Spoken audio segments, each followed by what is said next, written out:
Welcome again to Let's Talk Advanced Chemistry, Chemistry 2 with Pastor Dan. Today will be the end of kinetics, so we have a practice over here, and we're going to run through all the kinetic problems we've done so far. So we're going to do one or two of each of them, hopefully help out. If you have any questions, remember to like, subscribe, share, comment, send me a text, ask me questions, ltswpd@gmail.com.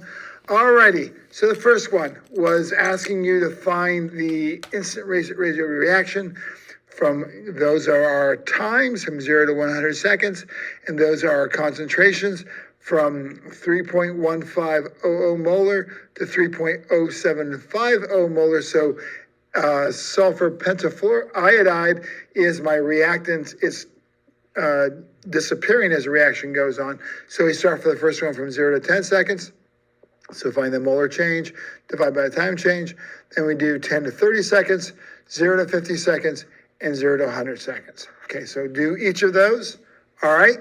Number 2, balance the reaction and then determine the rate of appearance of iodide given the rate of disappearance of sulfur pentaiodide is determined by the interval from 0 to 100 seconds. So you do the 100 to 0, 100 seconds, that rate of disappearance, and then the concentration, and we're going to assume there's a vaporous iodine. Alrighty. So work that out. Stoichiometry, remember the fractions, all that kind of stuff. The third problem there, I want you to find the rate law given these. So remember, we're going to compare them, make fractions, cross things out, get exponents, get a value, and then tell me what the order of the reaction is. First order, second order, third order, things along those lines. All right, the next 1, 2, 3 are order reactions, first or second. So the first identify the rate of reaction for the last rate law. If the sodium, we're trying to ask you, actually that one's asking you to go back and find K and find the concentration. Sodium chloride is 0.5000 molar, and barium phosphite, is 0.5000 molar. So plug those values in once you have K. All right, and then the next two order reactions. Calculate the amount of product after 3.150 molar in a second order reaction. Remember, that's the fractions. If the initial concentration is 1.6555 molar and the half-life of the reaction is 125.97 seconds. Remember, my time has to be converted to seconds to make them agree. Number, the next one there, what is the half-life? So we're trying to find 2.5. For a first order reaction, remember that's a reactive decay.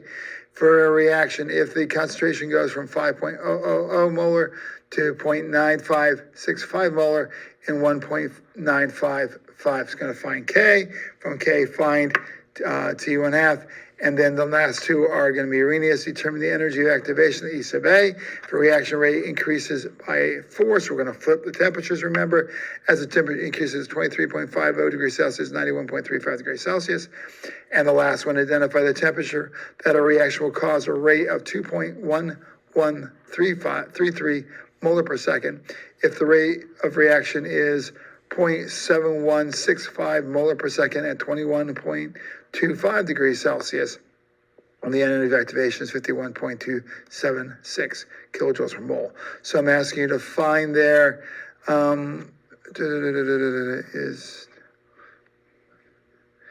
to ask you to find TF, the final temperature. All right, so again, there's the first page, work through those.